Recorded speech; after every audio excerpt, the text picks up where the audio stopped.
আসসালামু আলাইকুম ওয়া রাহমাতুল্লাহ। প্রিয় দর্শক মণ্ডলী, আলহামদুলিল্লাহ, আল্লাহ পাকের রহমতে আমি ভালো আছি এবং আশা রাখি আপনারাও ভালো আছেন। তো আজকে একটি গুরুত্বপূর্ণ বিষয় নিয়ে আপনাদের মাঝে আসলাম। আমরা অনেক কাজ করি, অনেক কিছু দুনিয়াতে করি, কিন্তু কিছুগুলা বস্তু আমরা ভুলে যাই। যেমন ছেলে সন্তান হিসেবে আমার উপরে মা বাবার প্রতি কি হক আছে। সন্তানের উপরে মা বাবার 14টি হক।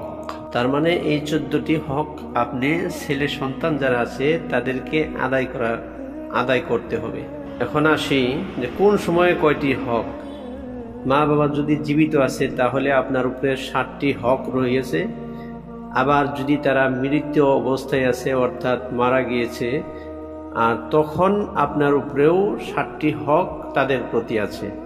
তো আসুন আগে জেনে নেই যে জীবিত থাকলে যে 7টি হক রয়েছে সেই 7টি হক আগে বিস্তারিতভাবে এক এক করে আমি বর্ণনা করছি, আপনারা মন দিয়ে শুনবেন।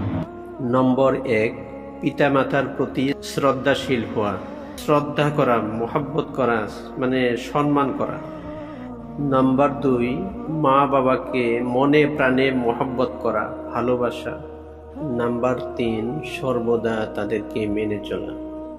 নাম্বার 4, তাদের খেদমত করা। নাম্বার 5, তাদের জরুরত অর্থাৎ প্রয়োজন পূর্ণ করা। নাম্বার 6, সর্বদা তাদের আরামের ব্যবস্থা করা, কষ্ট যাতে না হয়। নাম্বার 7, তাদের সাথে নিয়মিত দেখা সাক্ষাৎ করা বা খবর নিয়ে থাকা। এখন আসুন, যারা জীবিত আছে তাদের তো খেদমত করবেন ইনশাল্লাহ, আর যাদের মা বাবা মারা গিয়েছে আর সন্তানের উপরে মা বাবা মারা যাওয়ার পরেও 7টি হক রহিয়াছে, আর এই 7টি হক সন্তানরা আদায় করতে হবে। আসুন এখন জেনে নেই 7টি হক।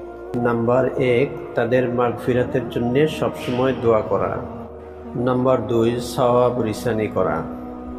নাম্বার 3, তাদের সাথী সঙ্গী এবং আত্মীয় স্বজনের সঙ্গে ভালো ব্যবহার করা। নাম্বার 4, মা বাবার সাথী সঙ্গী এবং আত্মীয় স্বজনকে সাহায্য করা, সহায় করা। নাম্বার 5, ঋণ পরিশোধ ও আমানত আদায় করা, আমানতকে রক্ষা করা। নাম্বার 6, শরীয়ত সম্মত ওসিয়ত পুরা করা, শরীয়ত সম্মত ওসিয়ত পুরা করা।